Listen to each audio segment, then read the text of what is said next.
Aujourd'hui, c'est le jour de Pâques.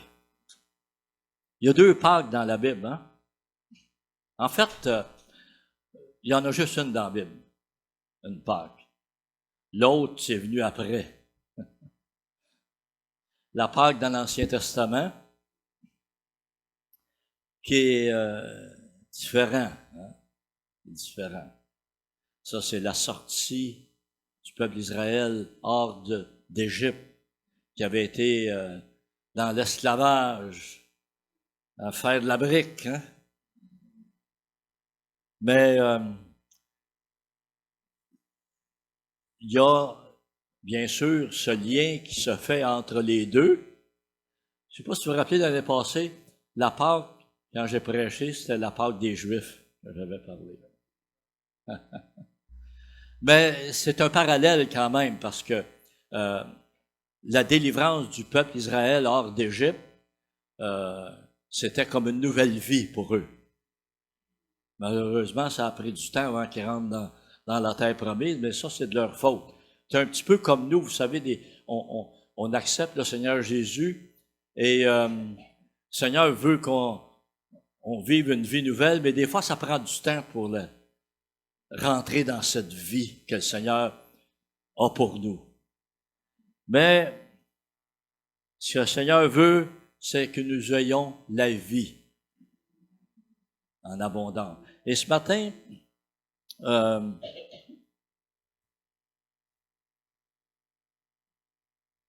bien sûr, on peut pas passer à côté de la résurrection de Jésus. Le titre ça sera pas long, là, ça s'en vient.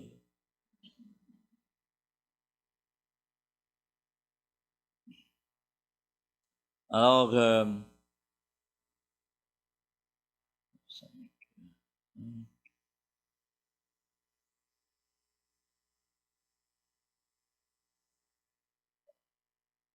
j'aime bien utiliser cette introduction, ce titre, « Rencontrer Jésus ». Vous savez,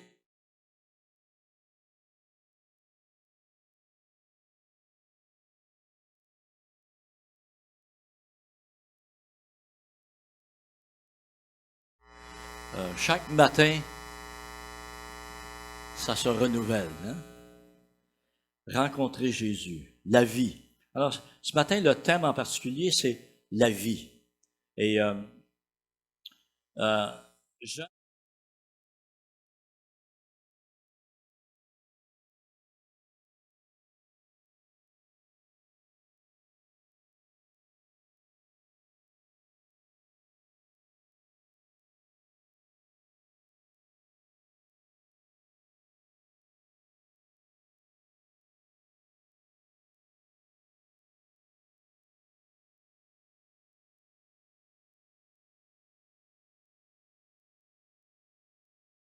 d'entrer dans ça, spécifiquement, il faut lire un passage de résurrection.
Les femmes sont venues annoncer une bonne nouvelle.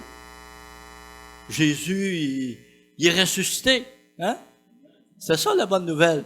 C'est encore une bonne nouvelle aujourd'hui. Mais ça n'a pas changé, hein? Mais là, ce qui est quand même surprenant, c'est qu'on parle des 11 apôtres qui restaient, là, qui ont considéré ça comme une niaiserie. Une niaiserie. Je regardais dans différentes traductions de Bible.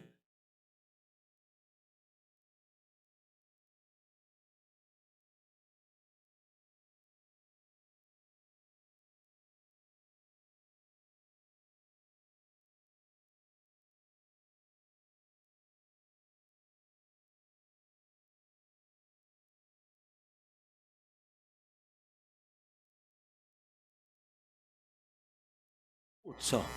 Hein? C'est les apôtres, là. On parle pas. On peut comprendre aujourd'hui, parmi notre génération, quand on essaie de parler de Jésus, de la mort sur la croix et de sa résurrection, il dit, oh, c'est des niaiseries, ça, c'est pas vrai pantoute, c'est des contes de vieilles femmes, puis etc. Là. Mais que les apôtres aient réagi comme ça. Et le verset 11, hein, la fin du verset dit, il ne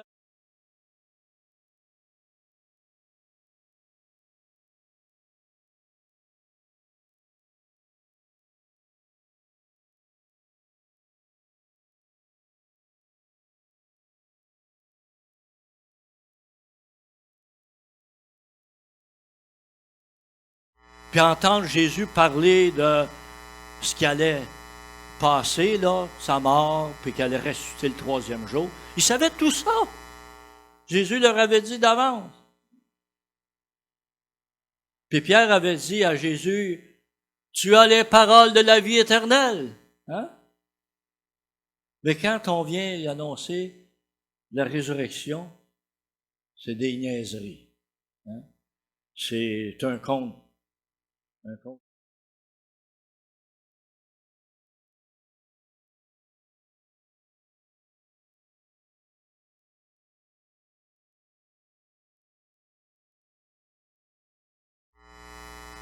On a un petit peu le refus de croire, mais il y a un petit peu un questionnement qui nous emmène à rechercher. Et l'être humain est fait comme ça.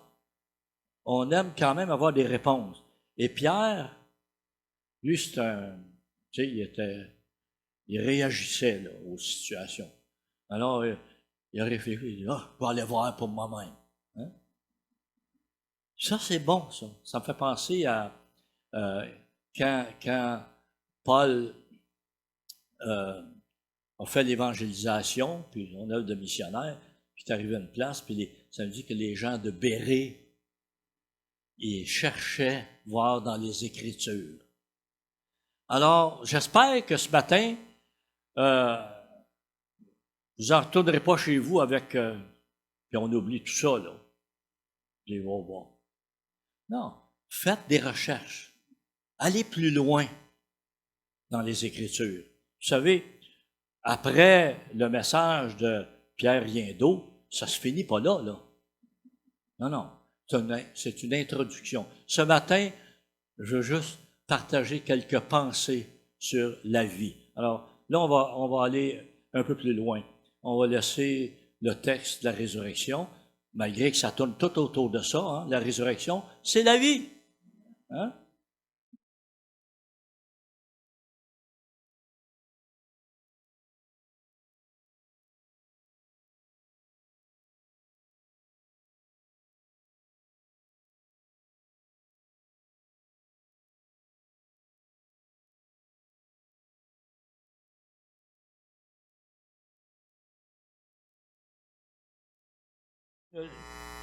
Ne nous appelle pas à vivre une petite vie misérable, là, tu sais, toujours.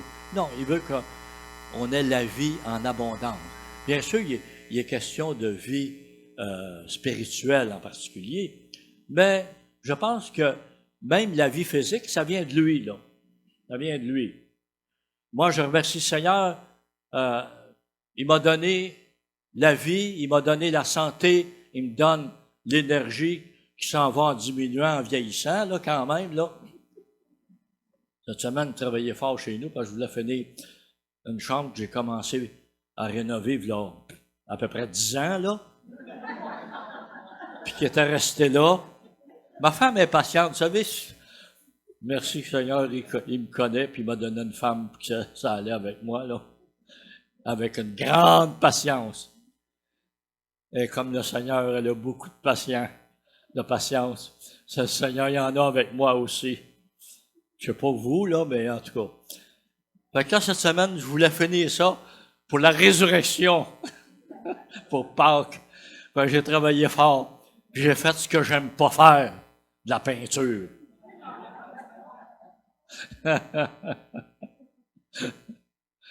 L'autre jour, je parlais avec mon ami Serge, là. C'est un peintre professionnel. Ça me fait penser à mon beau-père. Le père de mon épouse, c'est un peintre professionnel. Il a passé sa vie à peinturer puis à la tapisserie. À Sorel, là, il était reconnu comme un expert pour la tapisserie. Quand il y avait des jobs difficiles, c'était lui. Moi, quand j'ai marié Brigitte, j'ai dit, ah, moi, j'ai marié parce que mon beau-père, c'est un peintre. Moi, j'aime pas ça faire de la peinture. Fait que pas tout à fait vrai, là. Mais j'étais bien content que son père, c'était un bon peintre. Notre première maison qu'on avait eue à Saint-Hyacinthe, il était venu, puis c'était un petit bungalow, là. Fait que, dans une journée et demie, il a fait les 2 couches à grandeur. J'avais encore moins le goût de peinturer après ça. J'ai dit, moi, je sais pas peinturer, là. Et voilà. Fait que cette semaine, on parlait d'énergie puis de la vie. Cette semaine, on travaillait quand même un peu. Le soir, là, j'étais content de tomber à l'horizontale.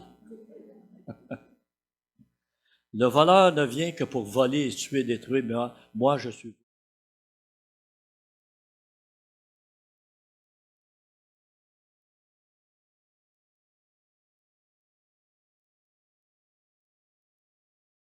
Moi, je remercie le Seigneur. Je peux pas témoigner de guérison.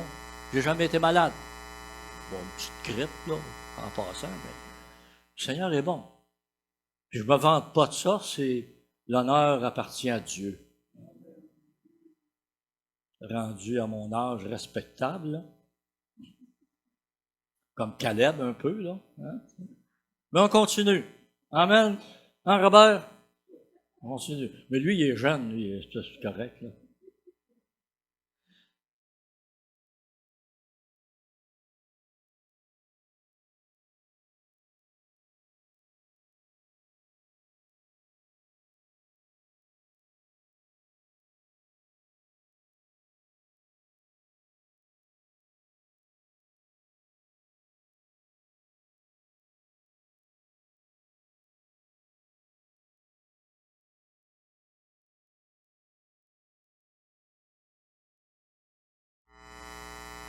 C'est Jésus. Puis ça continue, les versets, elle est venue parmi nous, elle a habité, hein, pleine de grâce, de miracles. C'est Jésus, là. La vie. La vie vient de lui. Et encore, Jean, mais là, c'est pas l'Évangile, c'est l'Épître. Il dit, celui.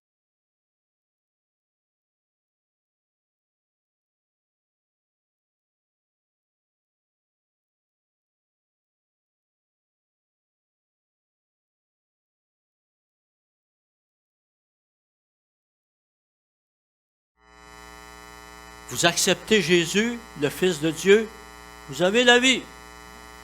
Vous ne l'acceptez pas dans votre vie, vous n'avez pas la vie. Oh, vous allez continuer peut-être à respirer physiquement, mais on parle de cette vie éternelle, de la vie avec le Seigneur. Et là, je vais revenir à le texte principal que j'ai choisi. L'heure avance rapidement. Dans l'Évangile de Jean, toujours, chapitre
On va revenir en arrière au début pour...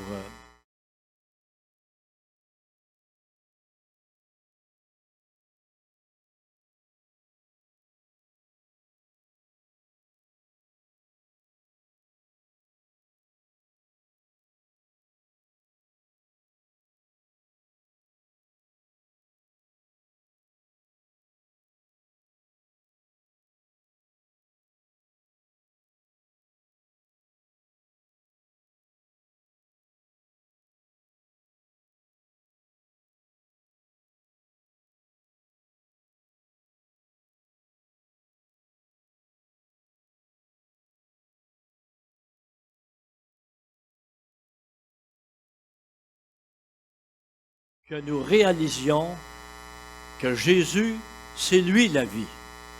C'est la source de vie. Puis il faut croire. Il faut croire.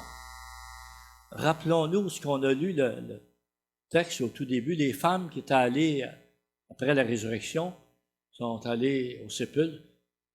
C'est eux autres les premières qui ont été témoins de la résurrection de Jésus, qui ont expérimenté le message des anges. Il n'est pas là, il est ressuscité, comme il l'avait dit. Il va aller le dire à ses disciples. Et les femmes sont obéissantes, sont allées dire aux apôtres. Hein? Les hommes sont plus heureux de compreneur, comme on dit. Puis ils n'ont pas cru, ça nous dit. Hein? Vous vous rappelez qu'on a lu ça tout à l'heure, là? Hein? Ils n'ont pas cru. Pierre est allé voir. Probablement qu'après être allé vérifier, il devait commencer à avoir une petite flamme à l'intérieur, que l'esprit commençait à l'animer. C'est peut-être vrai, hein? Peut-être qu'il est ressuscité. Peut-être que ce qu'il avait dit, ça ne s'est pas fini avec la mort à la croix. Hein? Peut-être qu'il est ressuscité. Il ne l'avait pas vu encore. Fait que, il était chancelant. Comme nous, dans notre vie chrétienne, souvent, on est un petit peu chancelant. Hein? On se pose des questions. Mais c'est bien de se poser des questions. Il ne faut pas rester dans le doute, par exemple. Il faut aller à la source. La parole de Dieu, au Seigneur Jésus. Notre questionnement doit trouver la résolution dans la réponse du Seigneur. Dans la réponse du Seigneur. Alors, celui qui croit, parce qu'il faut en arriver à croire. On ne peut pas passer à côté de ça. On ne peut pas passer à côté de ça. Vous savez, c'est pour ça qu'aujourd'hui, la majorité du monde ne connaissent pas Jésus. Parce qu'ils ne sont pas prêts à faire le pas de foi pour croire. Hein? Pour croire. C'est ça que ça prend. On ne peut pas aller plus loin si on ne dit pas « OK, je comprends pas trop, mais je suis prêt à accepter, à croire. Puis je vais l'inviter dans mon cœur, je vais confesser mes péchés, puis je vais accepter Jésus dans ma vie. Puis on verra. C'est là qu'on commence à voir. Hein? C'est là que la lumière commence à se faire, comme on lisait dans les premiers versets de l'Évangile de Jean. Hein? La vie était la lumière. Il est venu pour nous ouvrir les yeux, pour nous faire voir le vrai. Et au verset 49, ça dit,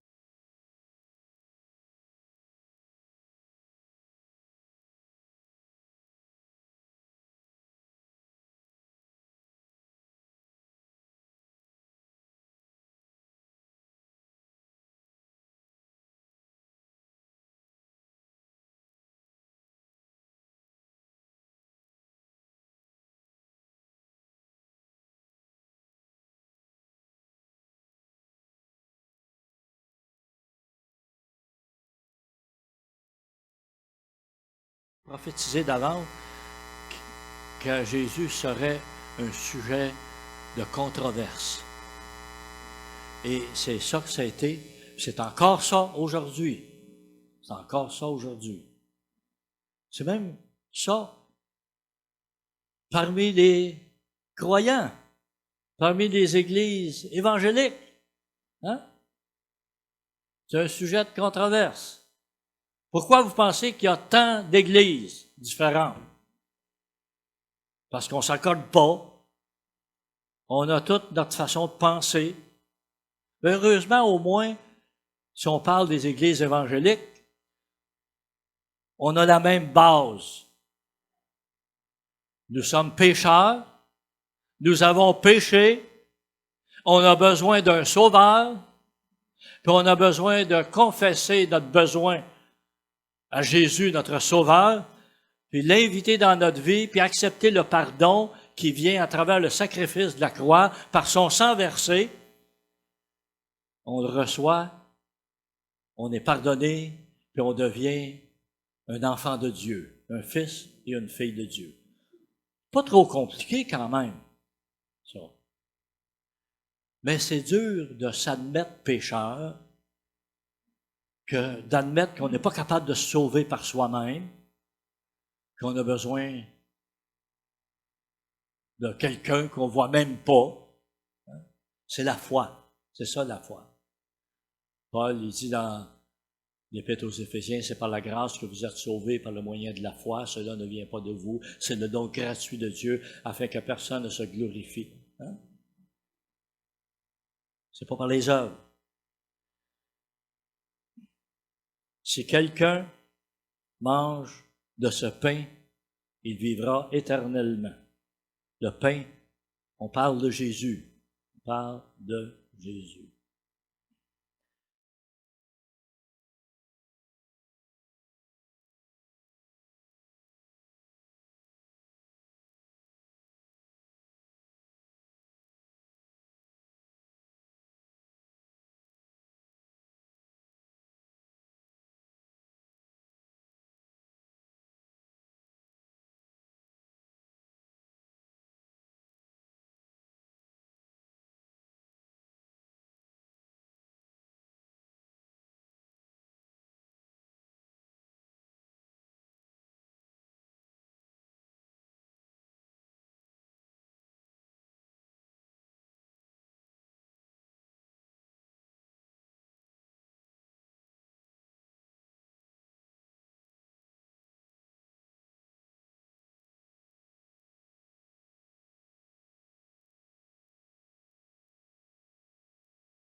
Ce qui est esprit est esprit. C'est un petit peu comme, vous savez, quand Nicodème, dans le chapitre 3 de l'Évangile de Jean, il vient voir Jésus, puis Jésus lui dit, il faut naître de nouveau. Wow! Mais non, il dit, on peut-tu rentrer dans le sein de sa mère, puis venir au monde une deuxième fois, naître une deuxième fois? C'est encore physique. C'est comme ça, l'être humain. C'est physique. C'est physique. Mais manger sa chair, ça nous parle de s'identifier avec lui. S'identifier avec lui. S'identifier, ça veut dire qu'on devient comme un en pensée dans notre façon de faire, dans notre façon de vivre. C'est de ça qui est question. Manger sa chair. Un peu comme, je m'en souviens, ça fait longtemps, il y avait un de mes amis dans le temps, son nom de famille, c'est Leboeuf. Puis là, il s'est servi de cette illustration-là pour le chrétien, qu'il faut devenir un avec Jésus. Ben lui, il dit, moi, si je mange, il dit, je mange un bon steak de bœuf. Fait qu'il dit, il faut que le steak devienne le bœuf. Parce que son autre famille, c'était le bœuf. Hein? C'est une bonne comparaison. Le bœuf, il fallait qu'il devienne le bœuf. Mais nous, on est esprit et vie, Puis il faut s'identifier avec le Seigneur, manger sa chair, boire son sang, pour donner un avec lui spirituellement. Ma chair est vraiment une...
Verset 58. On a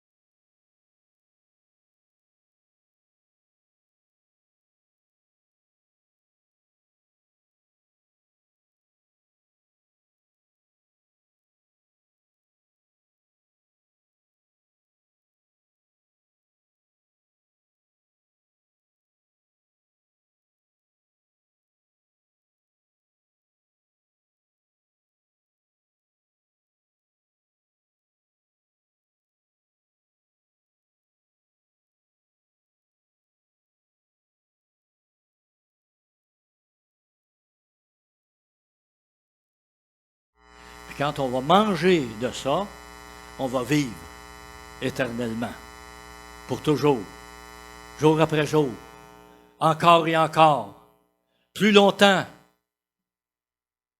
Voulez-vous avoir d'autres termes encore, là? Comprendre que c'est longtemps, longtemps.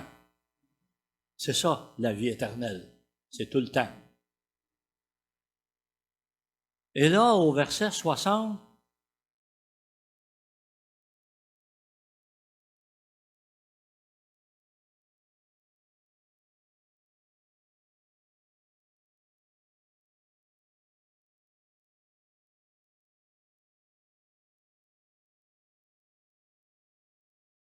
pourtant, c'est ça. Alors, Jésus, là, commence à parler d'un autre royaume. Hein? Voyez le Fils de l'homme monter où il était auparavant. Hein? Là, il commence à parler, il y a un autre. Le Fils de l'homme va monter. Ça fait un petit peu allusion à l'ascension de Jésus, bien sûr, là. Et là, Jésus, au verset 63, comme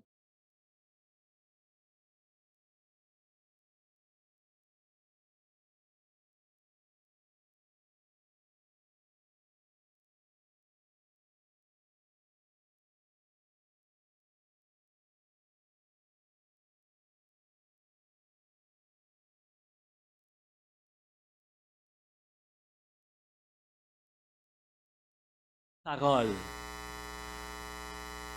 c'est ça que je vous offre.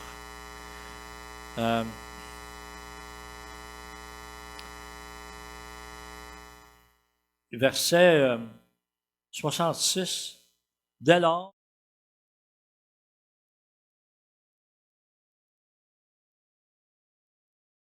plusieurs de ses disciples, là. On ne parle pas des Juifs qui se querellaient seulement, on parle des disciples. Probablement parmi les 70 que Jésus avait déjà envoyés pour annoncer la bonne nouvelle, puis imposer les mains malades, soit guéris, chasser des démons. Mais là, ils ont abandonné, ils ont laissé. Ça ne veut pas dire qu'ils ne sont pas revenus plus tard. Hein? Mais là, en tout cas, ça ne marche plus dans leur tête. Et Jésus dit donc aux 12,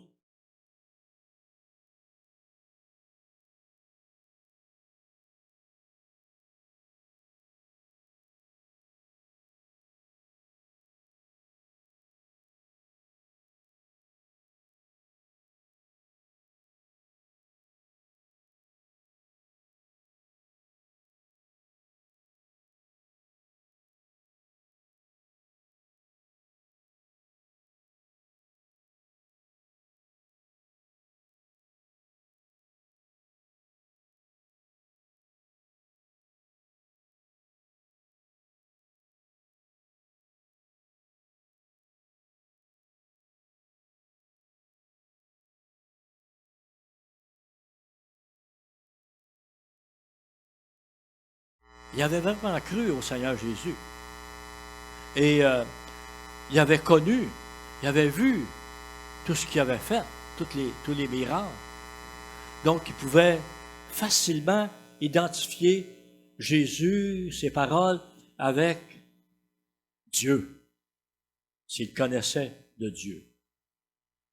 Mais on sait qu'à travers les épreuves, c'est là que la foi est mise à l'épreuve. Et c'est là que peut-être qu'on passe des périodes creuses qui nous remet en question et qui questionne notre foi et qui vient nous emmener dans une réflexion, dire ouais, je me suis trompé. Est-ce que je suis dans la bonne voie? Et on sait que les apôtres, ils ont abandonné Jésus pour un temps, mais la semence qu'il y avait en eux, c'était la vie. Et la vie a pris racine. C'est ça la semence, hein? Le printemps arrive, là. Là, je ne sais pas s'il y en a ici qui font des jardins. Puis là, ça commence à sortir de terre. Moi, j'aime beaucoup ça. J'ai fait presque toute ma vie, là, des jardins.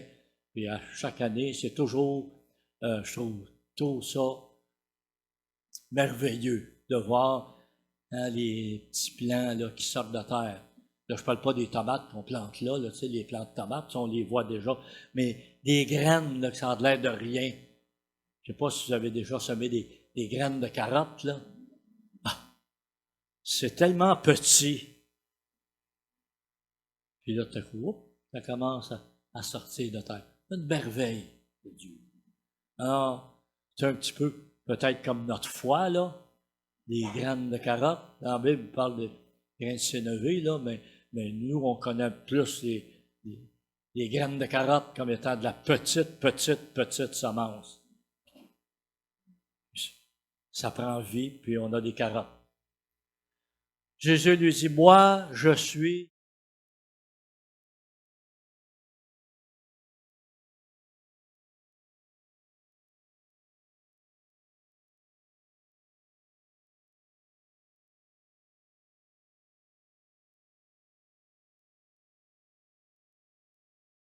rencontré Jésus par rapport à la résurrection. J'ai juste mis quelques références, là. Euh,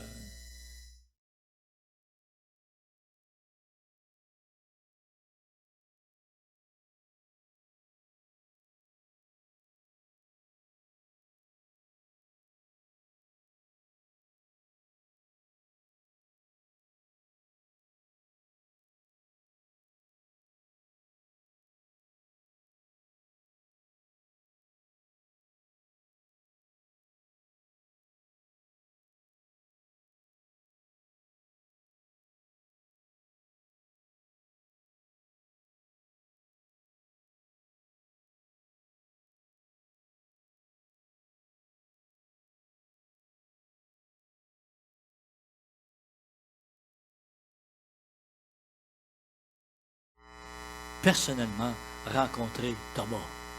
Dis, regarde, mets tes doigts dans mes trous, mets ta main dans mon côté. Et là, Thomas dit, oh, mon Seigneur et mon Dieu. Belle confession de Thomas. Sa foi a grandi. Le doute s'est dissipé. Et il dit, oui, Seigneur, je crois. Puis, il est apparu aussi, dans 1 Corinthiens 15:6, ça nous dit, à plus de 500.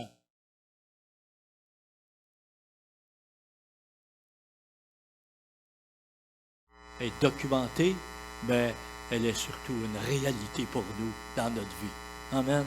Que Dieu bénisse sa parole ce matin. Et peut-être juste un dernier verset en terminant.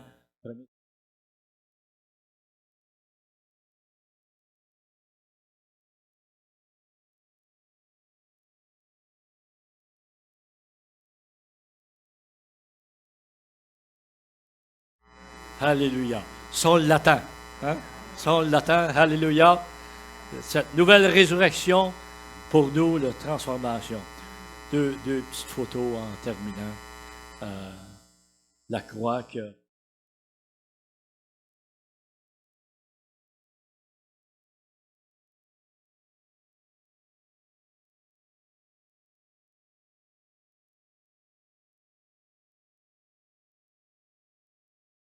Merci ce matin. On te remercie pour la vie. La vie, Seigneur. La vie a vaincu la mort. Tu es la résurrection et la vie, et tu vis en nous, Seigneur, et nous voulons vivre en toi, pour toi, avec toi, Jésus, pour toujours. Sois glorifié, Seigneur, et aujourd'hui, on veut t'honorer, te remercier pour tout ce que tu as fait, et dorénavant, Seigneur, nous vivrons pour toi. Alléluia. Amen.